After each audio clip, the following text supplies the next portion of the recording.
Hello, it's Wednesday. Yay! Ooh. Not just because of this time I draw, but yeah, that gets exciting too. But it's just like um, life is good, really good. Like I just thank and thankful and grateful that it's life. It's been a big road to get here anyway, just put it that way. And sometimes I just sit in the sun and think, yep, this has all been worth it. And sometimes it just needs to just sit and reflect, not just on your own timeline, just on where you've come and where you are. So come in, and we're going to go through this again, and we'll just shuffle this up and see what comes out today, see what needs to be spoken about. Thank you everyone that's rewatched or watched the live replays. It's been fantastic. Hopefully it's helping in some way.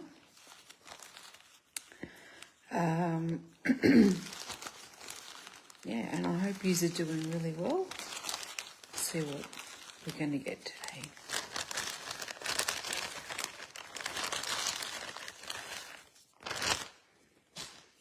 There, what have we got? 13. We've had 13. We did 13 the other day. Yeah, what? I think I'm going to redraw that one because we've already done 13. I've already done 13. I think that was the very first one I've done. So we just see what else we've got. Oh, and they'll come out. So I don't feel it needs readdressing or anything else needs to be said around that. So let's see what this one is.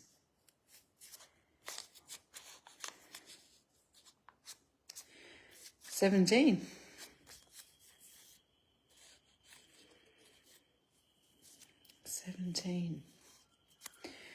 1987. 2 years probably since I left school and struggled to get a job. Wasn't much motivation to go and get a job, particularly where everything was at. Still living at home like most people.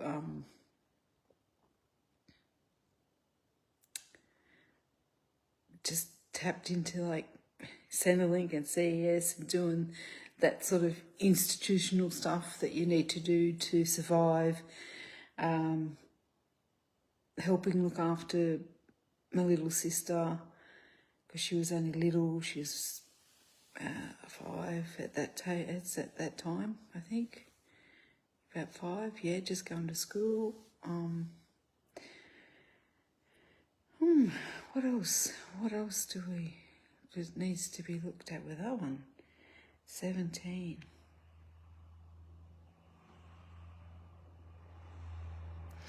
Like I said last week, a lot of those years before I actually moved away from home and wasn't there, they all sort of blur into one. Pretty much one day was the same as the next day.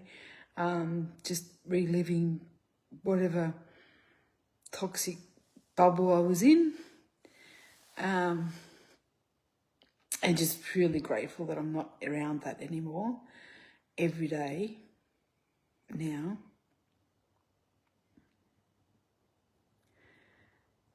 But a lot of not what wasn't really happening. It wasn't until I was really I was 19 before I left, 19, 20 when I left to go to Sydney to work and to get away. Yeah, so life back then at 17 was pretty non-event, really. Just living day to day, trying to survive. What was going on, what was happening with everything.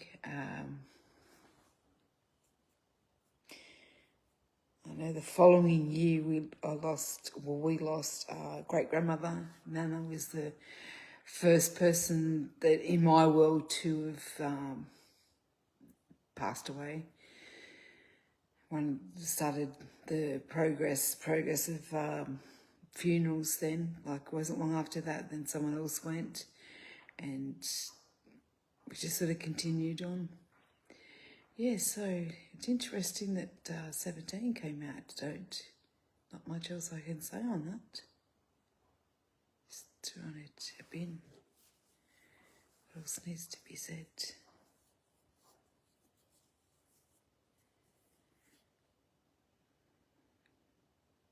What else happened then?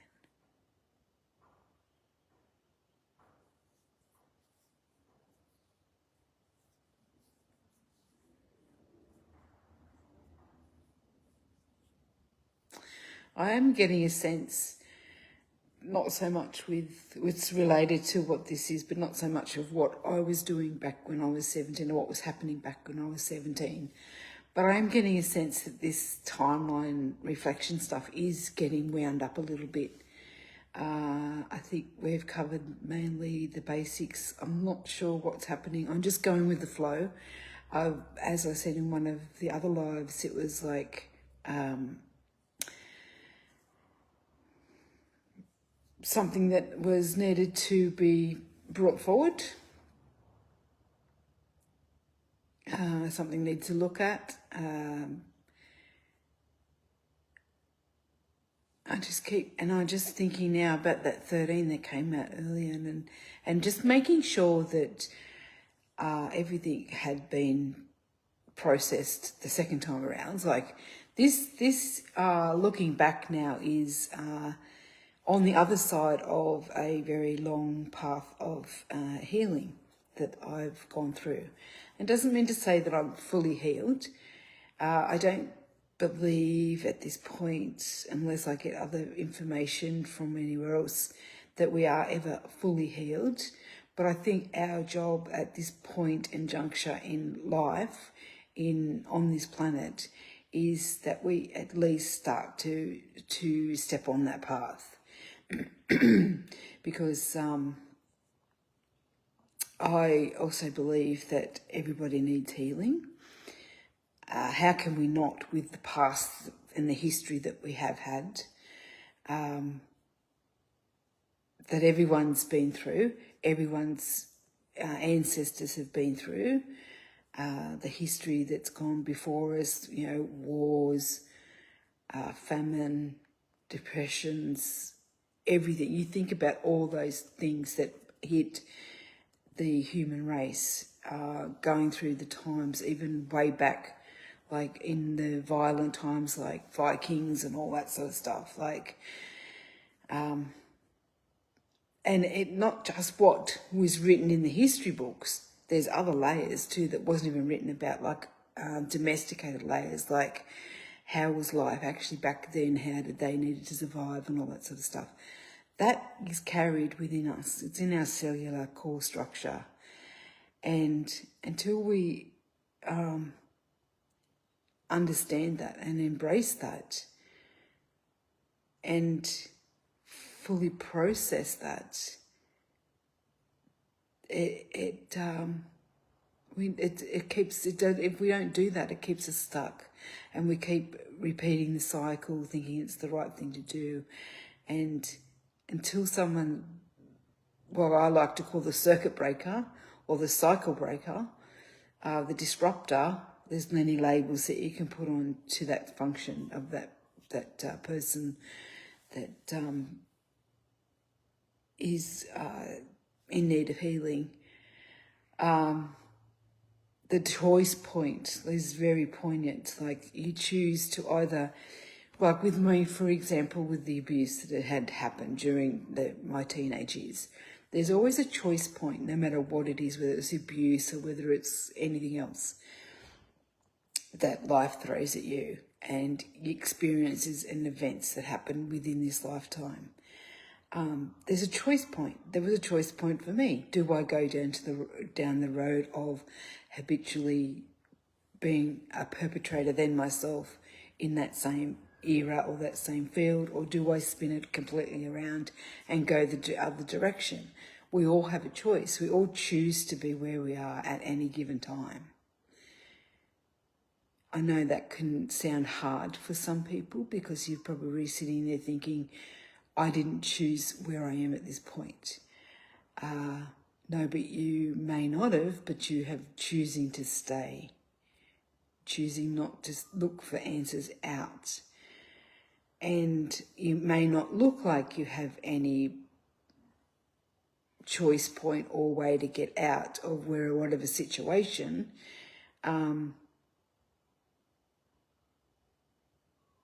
But I believe there will be some kind of choice point at some given stage.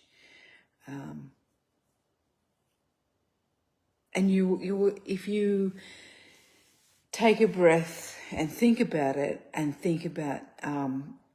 and just think deep and dig deep within yourself for 5 seconds, it may well just pop up the answer.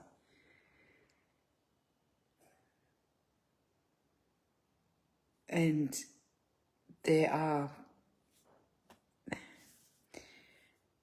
this is choice point.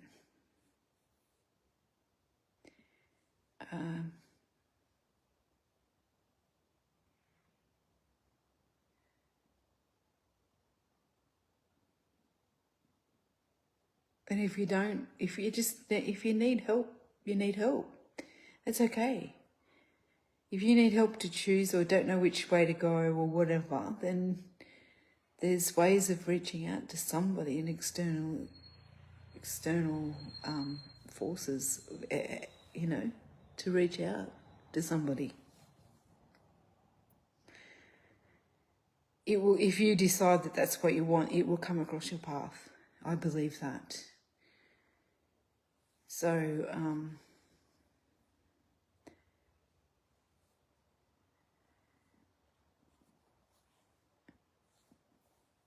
do we keep sacrificing ourselves in situations? And it's not an easy road. Like my road out of where I was, in some regards, happened pretty quickly, and I didn't even...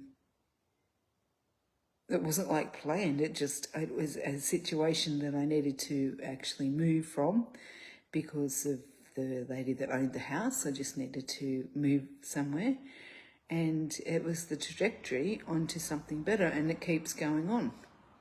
It keeps, each day as you work on yourself, it gets better and better. And I think I was well and truly in my 40s when we left. I was well and truly in my 40s when we left the family. Yep. And it's just a matter of time, and it just progresses and it gets better as you choose to work on yourself. It's just like when I went to Sydney. I didn't plan it. I know I needed to get out. I needed to choose something different, and I didn't know at one point where that was going to come from until I got a phone call from someone I went to school with. Hey, all you need is a job down here. You've got the accommodation. You can move in straight away. It's pretty much straightforward. It just happened in a matter of weeks. Not even weeks, just a week. I had a job straight up.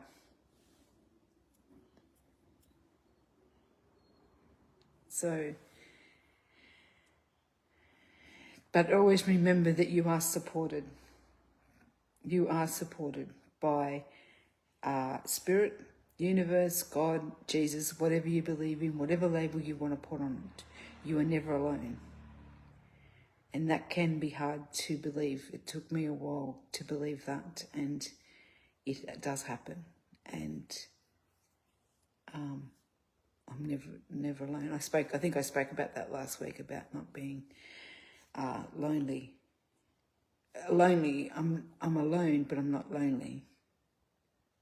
That's not the right saying. It basically, what I'm trying to say is that, yes, I am by myself, but I don't feel by myself.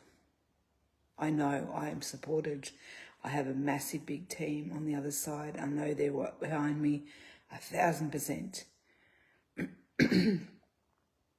And I know I've had the support coming all the way through with external help from healers and psychologists and all that sort of stuff. And so it is doable. It will happen, and I'm cheering you on. And it's a strange message to come out of me being at 17, but I feel that's where it needs to go. And I think maybe we'll just leave it there for today, and hopefully we'll see you next week on whether it's timeline reflections or whatever. I feel as though this was preparing me to get more in front of the camera and speak about stuff. There are other stuff that I do wish to talk about. I've been working on a few things even this morning around thinking about where your food comes from and being thankful for the energy that goes into that. Louise Hay teachings also comes in there is, I can never remember the lady's name, Florence Chevelle Fine, I think it is. I'll put it up on a post somewhere at some point, because it's the lady that did Your Words Are Your Want. And they've been my teachings coming through all this too, and they've been powerful teachings. And a lot of people don't realise that what they speak is that they're actually bringing it in. Our words are pretty much a spell. So stay strong, love your loads, love you, love yourself enough to bring yourself into a choice point where you can do something that's magic for you today. So, see you next week. Bye. Love you.